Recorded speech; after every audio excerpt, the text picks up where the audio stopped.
acusadas de enfermedades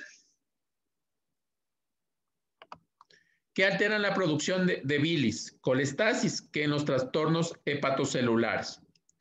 Entonces, ¿cuándo hay aumento de la fosfatasa alcalina? En niños con enfermedades osteoblásticas de los huesos, en la obstrucción de los conductos biliares, en los padecimientos hepáticos, ¿sí? En el embarazo, en hepatopatías, en tumores malignos, en insuficiencia renal aguda, en ictericia obstructiva, en infarto pulmonar e insuficiencia cardíaca. Está disminuida la fosfatasa alcalina en anemia perniciosa, en hipotiroidismo y en retardo del crecimiento. Vamos a ver el fósforo. El fósforo es esencial en el hueso y en todos los tejidos. Interfiere en casi todos los procesos metabólicos. El valor referencial del fósforo es de entre 2.7 a 4.5. Y el significado clínico que se encuentra en el organismo formando parte de compuestos orgánicos, ejemplo, proteínas, lípidos, carbohidratos, ácidos nucleicos, o como factor inorgánico, cumpliendo funciones diversas tanto en el transporte de la energía como en la estructura de los tejidos y mantenimiento del pH de líquidos corporales. Entonces, el tejido óseo y muscular lo contienen como un constituyente esencial y participa en la composición del tejido nervioso. ¿Cuál es la utilidad clínica del fósforo? Evaluar el equilibrio del fósforo en el organismo. Entonces, ¿cuándo está aumentado? Cuando tenemos hipervitaminosis, especialmente la vitamina D, trastornos renales, leucemia linfocítica aguda, acromegalia, alcoholismo, síndrome de Reye, síndrome nefrótico, en la preeclampsia, en la furosemida, en la hormona de crecimiento. Con el etanol también aumenta, en la uremia, en la menopausia, en la pérdida de peso, en la hemólisis. ¿Cuándo está disminuido el fósforo? En el hiperparatiroidismo, en el déficit de vitamina D, en los defectos de la reabsorción de potasio, escala renal, cuando tenemos sepsis, en el feocromocitoma, que son tumores a nivel de las suprarrenales, en la acidosis diabética, en la gota, cuando está el ácido úrico elevado, en la cirrosis hepática, en la pancreatitis, con el uso de anticonvulsivantes, con epinefrina, en la hiperventilación, en la ceguera, en la cetoacidosis, en la menstruación, en la obesidad, en el trauma, con el uso o toma de cafeína, en hospitalización, cuando está elevado a la glucosa también tenemos alteración. Lo que les decía, la TGO y la TGP son las transaminasas. Entonces, son las enzimas que catabolizan la conversión de un aminoácido en el correspondiente cetoácido, con la conversión simultánea de otro cetoácido en un aminoácido, proceso denominado transaminación. El valor de referencia en los hombres son hasta 40 y en las mujeres hasta 31. ¿Cuál es el significado clínico de la TGO y de la TGP? Los niveles más altos se detectan en procesos que originan necrosis hepática extensa, como en la hepatitis viral grave, las hepatopatías tóxicas o el colapso circulatorio prolongado. Ejemplo, un paciente está amarillo, está con ictericia y tiene fiebre y estamos pensando, sí, a lo mejor puede ser hepatitis, ¿no es cierto? Primerito, antes de pedir hepatitis, pedimos TGO, TGP. Si el valor está en sobre 500, sobre 800, sobre 1000, sí, TGO, TGP puede estar en ese valor, probablemente es una hepatitis y hay que ir a buscar qué tipo de hepatitis es. La TGO se encuentra en el corazón, en el músculo esquelético, el cerebro, riñón, además de hígado. ¿Cuándo está aumentado? En infartos de miocardio, en miocarditis, en lesiones musculares como miositis, en hepatopatías, en pancreatitis, en infartos renales, en neoplasias, en lesiones cerebrales, en hemólisis con el consumo de etanol, ¿sí? Con enfermedades del sistema nervioso central, convulsiones. ¿Cuándo está disminuido? Cuando hay déficit de vitamina B6 en estadios terminales de hepatopatías. ¿Y cuál es la utilidad clínica en el diagnóstico y evaluación de las hepatopatías? La TGP se localiza en las células hepáticas que por su especificidad para detectar las hepatopatías es mucho mayor. La TGO aumenta en menor medida que la TGP en la mayoría de las hepatopatías, salvo en la de etiología alcohólica. Entonces, cuando tenemos una hepatitis alcohólica, se van a elevar TGO, TGP. Y las variables, cuando hay aumento de las transaminasas, cuando hay ictericia obstructiva, cuando hay mononucleosis infecciosa, cuando hay una pancreatitis, una nefropatía, una ingesta de alcohol y en todos los problemas de hígado. La disminución de vitamina B6, ¿sí? Entonces sirve para evaluar hepatopatías. Tenemos la GGT, la gamma glutamil transferasa. Es la enzima que interviene en el transporte de aminoácidos y se localiza en el hígado, páncreas y riñón. Los valores de referencia en hombres y mujeres es de entre 7 y 49 unidades. ¿Cuál es el significado clínico de la GGT? En las hepatopatías y procesos colestásicos, sus niveles evolucionan paralelamente a los de la fosfatasa alcalina. Es el índice más sensible de la enfermedad del árbol biliar. Las elevaciones son inespecíficas y pueden asociarse con enfermedades pancreáticas, cardíacas, renales y pulmonares. Con la diabetes mellitus y el alcoholismo, los niveles de GGT se elevan en enfermedades hepáticas o pancreáticas que obstruyen el colédoco, pero son siempre normales en el embarazo y en las osteopatías. La utilidad clínica nos sirve para diagnóstico de enfermedades hepáticas o pancreáticas que obstruyen el colédoco. ¿Cuándo está aumentado? En enfermedad hepatocelular, hepatopatía alcohólica, en diabetes, en alcoholismo, enfermedades hepáticas o pancreáticas que obstruyen el colédoco, en procesos colestásicos y cuando están disminuidos en estadios terminales de las hepatopatías. La glucosa, que es muy común, ¿no es cierto? La glucosa, ¿para qué nos sirve? Nos sirve, ¿no es cierto?, para determinar si el paciente tiene o no tiene diabetes, ¿sí? Y es un producto principal de la digestión de los carbohidratos y la principal fuente del organismo. Aquí el valor referencial nos dice entre 60 y 110, depende de los laboratorios igual. Ya hablamos del día martes, que puede ser 100, 110 el valor máximo de la glucosa y se acepta entre 70 a 100 o 110. El significado clínico, la patología más común relacionada con el metabolismo de los hidratos de carbono es la diabetes, el síndrome caracterizado por una secreción anormal de insulina. Y la utilidad clínica en el diagnóstico y seguimiento de las anomalías en el metabolismo de los hidratos de carbono. Principalmente es la señal bioquímica del individuo con diabetes mellitus. ¿Cuándo está incrementado la glucosa?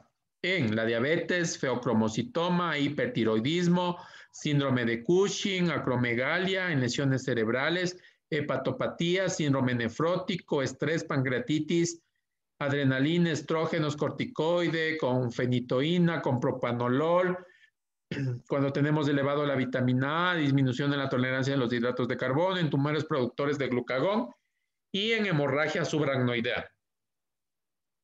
¿Cuándo está disminuido? Cuando hay exceso de insulina, insulinomas, enfermedad de Addison, mixedema, enfermedad hepática, en la diabetes de mellitus precoz, en la déficit de glucagón, tenemos en alteración del sistema nervioso autónomo, con el uso de hipoglicemiantes orales, en la malnutrición, en el alcoholismo, enfermedad hepática grave, endocrinopatías, en enfermedad hepática grave, en sepsis severa, en intolerancia a la fructosa. Hablamos de la amilasa, vamos a hablar de la lipasa.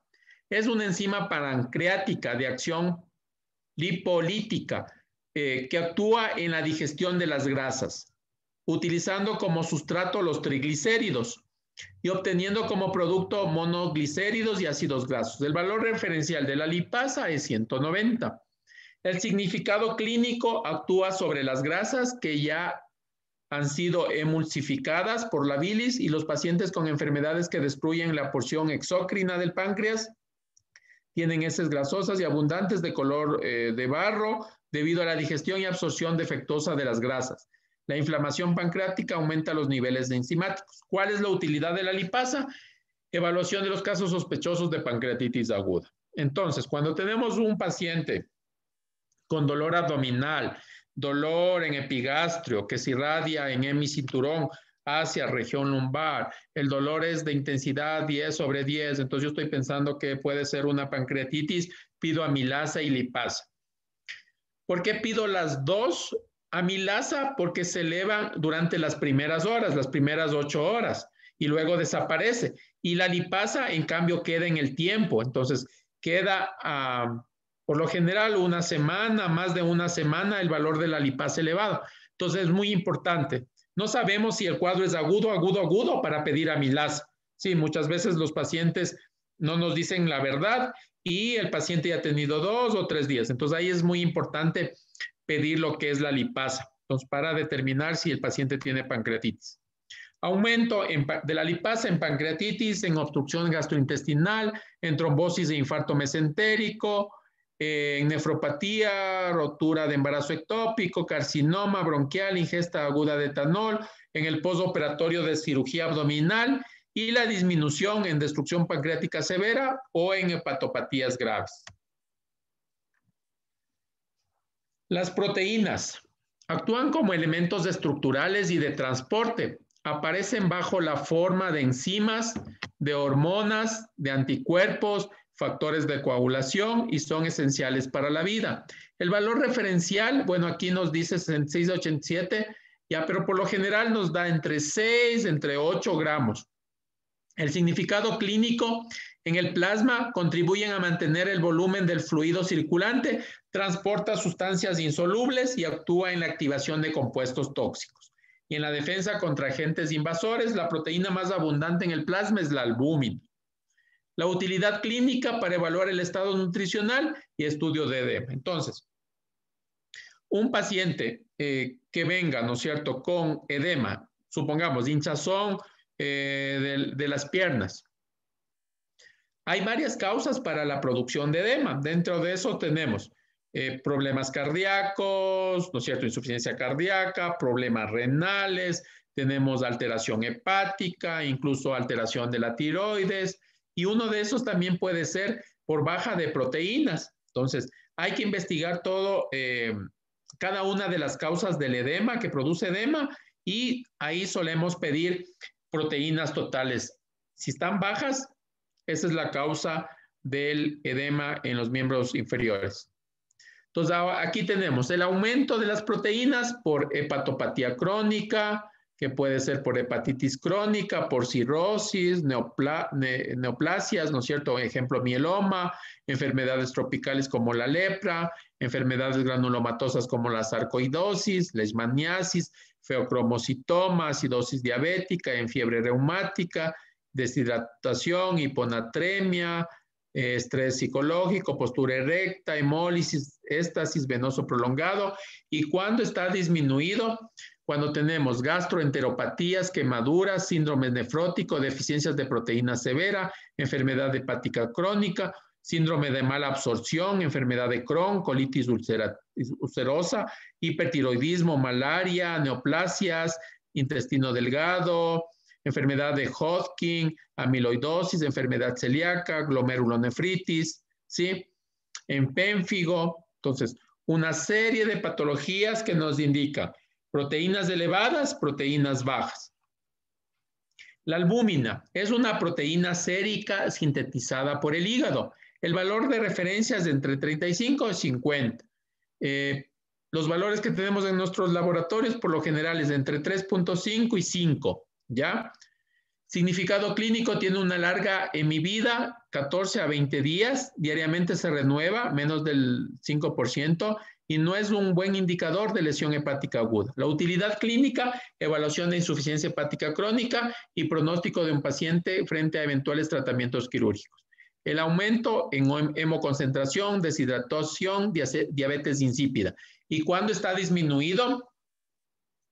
En hiperhidratación, desnutrición, malnutrición, síndrome de mala absorción, glomerulonefritis aguda o crónica, en síndrome nefrótico, en insuficiencia hepática aguda o crónica, en quemaduras, en neoplasias o leucemia. Entonces, es muy importante valorar la albúmina. Incluso en adultos mayores que están sépticos, es un predictor de mortalidad. Entonces, si tenemos una albúmina muy baja por debajo de 2, posiblemente ese paciente, debido a sus comorbilidades y sus patologías, ese paciente va a ir mal, ¿ya? Y a lo mejor ese paciente tiene un alto riesgo de mortalidad solo por el valor de albúmina bajo. Exámenes bioquímicos. Ejemplo, una muestra de orina, ¿no es cierto? Debe ser fresca, ácida, concentrada, lo que se consigue solicitando la primera orina de la mañana. Entonces, todos nos han dicho, ¿no es cierto?, desde la universidad, cómo debe ser la toma para la muestra de la orina, ¿no es cierto? En las mujercitas, hacerse el aseo vaginal con agua tibia, la primera orina de la mañana, ¿no es cierto? Pero del segundo chorro, debe recogerse en un frasco limpio, del segundo chorro miccional y previo al aseo vaginal, lo que les decía. Entonces, en el examen físico de orina, ¿qué es lo que vamos a analizar? Entonces, vamos a analizar el pH de la orina, que por lo general es ácido, entre 5 y 6. Una orina alcalina puede deberse a un defecto de la acidificación tubular, acidosis tubular renal, o una infección por gérmenes que desdoblan la urea, ejemplo, el Proteus. La densidad urinaria es muy importante. Esta nos sirve para saber si un paciente está deshidratado o no. Por lo general, la densidad urinaria va entre 1010 a 1020, ¿sí? Aquí nos dice 1002 a 1030, pero menos de 1010, esa orina está muy diluida. Más de 1020 está muy hemoconcentrada, muy concentrada la orina. Entonces, a lo mejor a ese paciente le falta líquidos, le falta agua. La proteinuria, la aparición de turbidez significa la presencia de proteínas, y la glucosuria, normalmente la totalidad de la glucosa filtrada es reabsorbida en el túbulo proximal y la orina no contiene generalmente glucosa. Entonces, esto es muy importante. En pacientes diabéticos, ustedes ven, si es que el examen de orina le reporta glucosa 1, 2, 3 cruces, ¿qué quiere decir? Que por el riñón se está filtrando glucosa. El dintel o el valor máximo es de 180. Si el paciente tiene glucosa en nuestro organismo o glucosa en su cuerpo más de 180, la glucosa se va a eliminar o se va a filtrar por el riñón. ¿Y qué quiere decir? Va a aparecer en la orina. Entonces, ojo, ahí tienen otro marcador indirecto para decir si el paciente se está cuidando o no. El paciente maneja glucosas elevadas. Los cuerpos cetónicos, cuando su producción está aumentada, como en la cetoacidosis diabética, aparecen en cantidades variables en la orina. Entonces, ejemplo, tenemos en la patología, cuando una diabetes está descompensada y tenemos una acidosis, por ejemplo, una acidosis, en este caso, los cuerpos cetónicos se van a elevar. Una cetoacidosis diabética. La hemoglobina. La orina normal no contiene hemoglobina ni sangre que pueda ser detectada por los métodos químicos habituales. La bilirrubina aparece en la orina cuando existe un aumento de la concentración de la bilirrubina conjugada en el plasma. El urobilinógeno aparece en condiciones tales como la anemia hemolítica o la enfermedad hepática.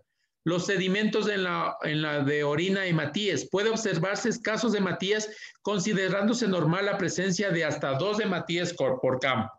Y las cantidades superiores se consideran patológicas y traducen en sangramiento a cualquier nivel del tracto urinario. Los leucocitos hasta 2 por campo pueden ser normales.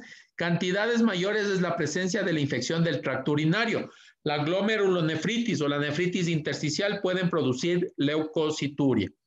Las células epiteliales, las de mayor importancia son las descamadas de los túbulos renales y se observan enfermedades glomerulares y tubulares agudas. Los cilindros son moldes de material proteico formados en los túbulos renales que pueden contener diferentes elementos en su interior. La presencia de hematíes, leucocitos, células epiteliales o grasas en el interior de un cilindro certifica su origen renal. El clearance de creatinina, entonces, es igual a la creatinina sérica y se recoge en una muestra de 24 horas. El valor de referencia es de entre 80 y 120. La utilidad clínica, igual que a la creatinina, es la prueba más importante para determinar la función renal medida de filtración glomerular. Entonces, ¿cuándo está elevado el clearance de creatinina? Por diabetes, por infecciones, por ejercicio, por ácido ascórbico, por metildopa, por levodopa, por fructosa, y disminuido por insuficiencia renal, por miopatías, por leucemias, por anemia, por andrógenos y esteroides anabolizantes. Entonces, ¿cuándo se pide el clearance de creatinina? Ustedes tienen un paciente diabético, un paciente con falla renal, necesitamos pedir el clearance de creatinina para ver cómo está la creatinina en la orina y también se pide proteinuria en orina de 24 horas para ver si ese riñón está perdiendo proteínas. Bueno, hasta ahí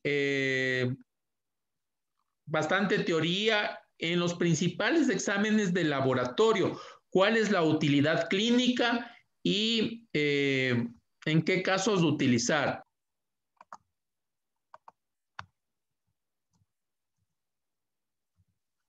Ya, ustedes saben, ¿no es cierto?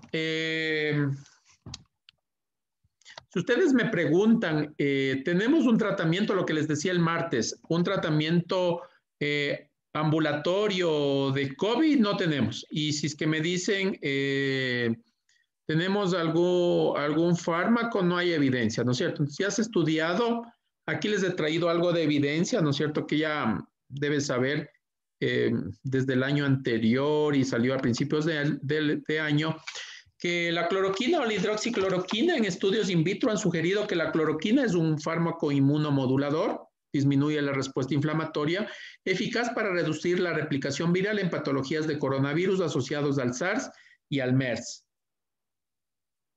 Entonces, en el estudio Recovery del 5 de junio del 2020, se realizó un ensayo clínico aleatorizado. Entonces, en este estudio participaron 11,000 pacientes de 175 hospitales de Reino Unido, 1,542 pacientes recibieron hidroxicloroquina y 3,132 pacientes recibieron cuidados habituales.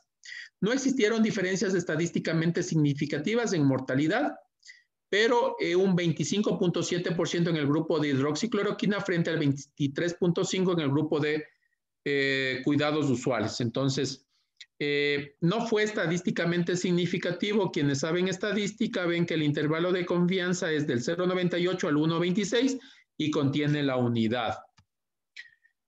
Entonces, no existió evidencia de que sirva la cloroquina o la hidroxicloroquina. Lopirritonavir, al inicio de la pandemia se pregonaba que servía y más se veía que en pacientes VIH positivos que tomaban lopirrito, los pacientes al inicio no se enfermaban de COVID. Entonces, por eso plantearon una hipótesis de que puede servir. Entonces, el lopinavir, ritonavir es un inhibidor de la proteasa. El SARS-CoV-2 tiene 2 proteasas de cisteína, por lo tanto, lopirrito las inhibe in vitro en animales, tienen eficacia y poca experiencia clínica en brotes de SARS y MERS. Entonces, Chang en el 2004, en un estudio que realizó, informó que el fármaco lopirrito redujo la mortalidad, la tasa de intubación y el uso de metilprednisolona cuando se introdujo como tratamiento entre pacientes con SARS en edad temprana. Entonces, el estudio Recovery en marzo del 2020 estableció como un ensayo clínico aleatorizado para evaluar tratamientos potenciales para COVID-19. Más de 11,800 pacientes en 176 hospitales de Reino Unido participaron. El 25 de junio, el Comité de Monitoreo de Datos realizó una revisión rutinaria de los datos y concluyó que no existen beneficios del lopirrito y cerró la asignación al azar de este brazo del tratamiento. En el ensayo clínico Recovery también, un total de 1,596 pacientes fueron asignados y en comparación con 3,376 asignados al control. De estos pacientes, el 4 requirió ventilación mecánica invasiva cuando ingresaron al ensayo y el 70% requirió oxígeno y el 26% no requirió ninguna intervención. Mortalidad a los 28 días, 22.1% de lopirrito y 21.3% de atención habitual. Riesgo relativo 1,04 y el intervalo de confianza de 0,91 a 1,18. No es estadísticamente significativo, igual contiene la unidad. Los corticoides, entonces ya vemos que no sirve lopirrito, cloroquina. Entonces, los corticoides son utilizados para tratar cuadros respiratorios agudos graves o en la insuficiencia respiratoria aguda grave, de etiología viral debido a su efecto antiinflamatorio. Entonces, en personas con COVID-19, los corticoides en teoría pueden modular la respuesta inflamatoria y reducir el riesgo de síndrome de estrés respiratorio agudo. Entonces, se informó que los corticoides no mejoran los resultados durante los brotes de SARS y MERS, pero retrasaron la eliminación viral y aumentaron las tasas de infección secundaria. Pequeños estudios de corte, retrospectivos y series de casos han arrojado resultados contradictorios. Se han informado efectos beneficiosos y nocivos en estudios que han evaluado ciclos cortos de corticoides en pacientes con COVID-19. Estos hallazgos sugieren que para pacientes con neumonía por COVID-19, el tratamiento con metilprednisolona puede ser beneficioso para aquellos que han desarrollado síndrome de estrés respiratorio agudo en la progresión de la enfermedad. Entonces, aquí tenemos los estudios, ¿no es cierto?, que utilizaron metilprednisolona y no metilprednisolona y disminuyeron, con metilprednisolona disminuyeron los días, ¿no?, estada. Entonces, el beneficio se observó en pacientes con COVID-19 grave, definido como aquellos que requirieron oxígeno suplementario, y fue mayor en aquellos que requirieron ventilación mecánica. No se observó ningún beneficio de la dexametasona en pacientes que no se requirió oxígeno suplementario. Entonces, la primera conclusión, solo debemos utilizar corticoides cuando el paciente esté desaturando. Tenemos que en el estudio Recovery participaron 6.425 pacientes, 2.104 pacientes en el brazo de la dexametasona, 4.321 en el brazo de control. El 16% de los pacientes requirió ventilación mecánica invasiva y el 60% había recibido oxígeno suplementario, pero no ventilación invasiva, y el 24% no requirió suplementación de oxígeno. Entonces, la dosis que se estudió en el estudio Recovery fue de 6 miligramos por día durante un máximo de 10 días en pacientes con COVID-19 que están ventilados mecánicamente y en pacientes con COVID-19 que requirieron oxígeno suplementario pero que no están ventilados mecánicamente. No se recomienda utilizar dexametasona en pacientes COVID-19 que no requieren oxígeno suplementario. Entonces, esta es la primera indicación. Les he traído, a ver, está en boga, ¿no es cierto? Y desde hace años también el uso de megadosis de vitamina C. Entonces, traté de buscar evidencia que sustenten. ¿Es bueno o no es bueno? ¿O solo es un negociado infundir vitamina C? Entonces, les traigo lo que he encontrado. La vitamina C es la mejor conocida por sus propiedades antioxidantes. Ser capaz de eliminar las especies dañinas de oxígeno reactivo, protegiendo así a las células y tejidos del cuerpo del daño oxidativo y la disfunción. Sin embargo, la vitamina también tiene numerosas otras funciones importantes dentro del cuerpo, muchos de los cuales son conocidos por apoyar la función inmunosaludable. Durante la infección, los niveles de vitamina C pueden agotarse y el requerimiento de vitamina de una persona aumenta con la gravedad de la infección. Entonces, esta es una premisa, ¿no es cierto? Con la infección disminuyen los niveles de vitamina C. Entonces, tenemos aquí un estudio que se realizó con efecto de la infusión de vitamina C en la insuficiencia orgánica y biomarcadores de inflamación y lesión vascular en pacientes con sepsis e insuficiencia respiratoria grave. Fue un ensayo clínico aleatorizado del año 2019. Utilizaron 167 pacientes en UCI como muestra, infusión altas de dosis de vitamina C frente a placebo durante 96 horas.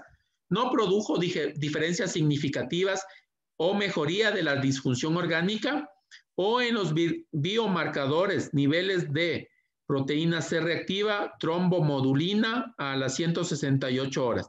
Y se encontró disminución de mortalidad. Entonces tenemos acá otro estudio, es un estudio retrospectivo con 47 pacientes, ¿sí? Entonces aquí tenemos hidrocortisona, vitamina C, tiamina, ¿no es cierto? En el tratamiento severo de la sepsis y shock séptico. Entonces vamos viendo que la mortalidad con tratamiento, ¿no es cierto? Con tratamiento y sin tratamiento. Entonces, aparentemente aquí hay algo de beneficio del uso de la vitamina C. Hay menor mortalidad. Déjenme ver. Ya, entonces aquí tenemos. Entonces tenemos en la línea roja, ¿no es cierto? Tenemos la escala de SOFA y los días, ¿no es cierto? Entonces, aparentemente hubo mejoría con la infusión de vitamina C y de hidrocortisona y tiamina. Entonces, el uso temprano de la vitamina C por vía intravenosa, más hidrocortisona y más tiamina en dosis moderadas puede ser eficaz para prevenir la función progresiva de los órganos, incluidas la lesión renal, y reducir la mortalidad de los pacientes con sepsis grave y shock séptico. El estudio tiene varias limitaciones, entonces es un tamaño de la muestra que fue pequeña, diseño en un solo centro y participación de sujetos de control no concurrentes. Entonces hay peros en ese estudio. Tenemos que aquí utilizaron en un hospital de Estados Unidos vitamina C 24 gramos, intravenoso durante 7 días, y los expertos de Shanghái incluir altas dosis de vitamina C en pacientes críticos parece lograr una mejoría en el índice de la oxigenación. Entonces, 2 terapias conocidas podrían ser efectivas como coadyuvantes en los pacientes críticos infectados por COVID-19. Entonces, en la UCI de Estados Unidos, en Nueva York, se administró vitamina C en dosis de 3 gramos cada 6 horas y Maric 12 gramos al día. Se recomienda alta dosis de vitamina C por vía intravenosa de 100 a 200 miligramos kilogramos por día. Pues aparentemente en este estudio funcionó. Bueno, tenemos otro, un antiviral, el favipiravir. Es un inhibidor ARN polimerasa dependiente de ARN. Se convierte en su forma fosforibosilada activa dentro de las células e inhibe la actividad del ARN polimerasa viral. Entonces, este también se está probando. Entonces, tenemos un estudio. Entonces, se realizó, ¿no es cierto?, un estudio en 56 pacientes con COVID y 91 pacientes con COVID, ¿no es cierto? Entonces se realizó el seguimiento y tenemos que mostró efectos de tratamiento significativo mejores en COVID-19 en términos de progresión de la enfermedad. Entonces, tenemos un estudio de la ivermectina. Entonces, es un estudio observacional en Bangladesh, el 2 de mayo al 5 de junio del 2020, con 181 pacientes en 2 grupos. El tratamiento A, ivermectina 200 microgramos, más doxiciclina, 100 miligramos cada 12 horas por 10 días. Y el tratamiento B, hidroxicloroquina más acitromicina. Entonces, en el grupo A, el grupo de ivermectina experimentó una tasa de recuperación del 100% con una duración media de recuperación sintomática de 5.93 días y la PCR negativa, y los resultados del grupo B, hidroxicloroquina y acitromicina, fueron de 96.36%, 6.99 días y 9.3 días respectivamente. El remdesivir es un medicamento antiviral perteneciente al grupo de los análogos de los nucleótidos que tienen actividad contra SARS-CoV-2 in vitro y los coronavirus relacionados, incluyendo el SARS y el MERS, tanto in vitro como en estudios en animales.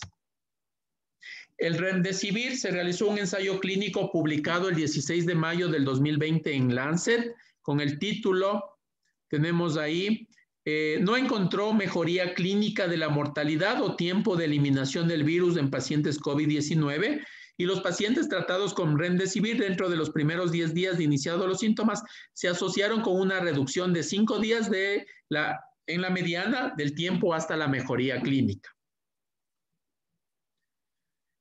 Tenemos que entonces en este estudio encontró reducción del tiempo de hospitalización de 15 a 11 días, 200 miligramos de dosis inicial y luego 100 miligramos por 4 días, y no hay diferencia estadística si se usa 5 o 10 días. Pacientes hospitalizados, ¿cuál es la indicación? Pacientes hospitalizados que requieren oxígeno hasta el día 11 de haber presentado los síntomas, no más allá. no en ventilación mecánica invasiva y contraindicado contra transaminasas elevadas 5N. El tocilizumab es un anticuerpo monoclonal humanizado recombinante que se une específicamente a los receptores de interleucina 6, disminuyendo así su acción. En un estudio piloto chino, Su y sus colaboradores utilizaron tocilizumab a 400 miligramos de intravenoso en una sola dosis, con una posible segunda dosis en caso de no respuesta clínica. En los 21 pacientes tratados con tocilizumab se demostró reducción significativa en los niveles de interleucina 6 y fiebre con mejoría de la función pulmonar. Además, el 90% de los pacientes tratados mostraron una mejoría en el cuadro radiológico en términos de una disminución de las áreas en vidrio esmerilado. Entonces, en el estudio Recovery demostró reducción de la necesidad de ventilación mecánica invasiva y disminución de la estancia hospitalaria. Entonces, la dosis es 8 miligramos por kilogramo, máximo 3 infusiones o máximo 800 miligramos. Con evidencia de inflamación sistémica, niveles de proteína C reactiva mayor o igual a 75 y progresión rápida de la enfermedad es la indicación del tocilizumab. La enoxaparina o heparina de bajo peso molecular, entonces hay un consenso ecuatoriano donde emitieron estas recomendaciones. Entonces, menos de 40 kilogramos, 20 miligramos de enoxaparina subcutánea cada día. De 40 a 80, 40 miligramos de enoxaparina subcutánea. De 80 a 100, 60 cada día y sobre los 100, 40 subcutáneo cada 2. En pacientes ambulatorios, solo iniciar si dímero D es más de 2 veces de su valor normal. ¿Qué quiere decir? Sobre 1000. Pacientes con criterios de ingreso a hospitalización y o unidad de cuidados intensivos, iniciar dosis profiláctica. Entonces, eso con relación al tratamiento de COVID, les traté de hacer un resumen de la evidencia. Pueden encontrar incluso ahorita evidencia un poco más actualizada, pero eso es con lo que tenemos con el tratamiento de COVID. No sé si es que hay preguntas.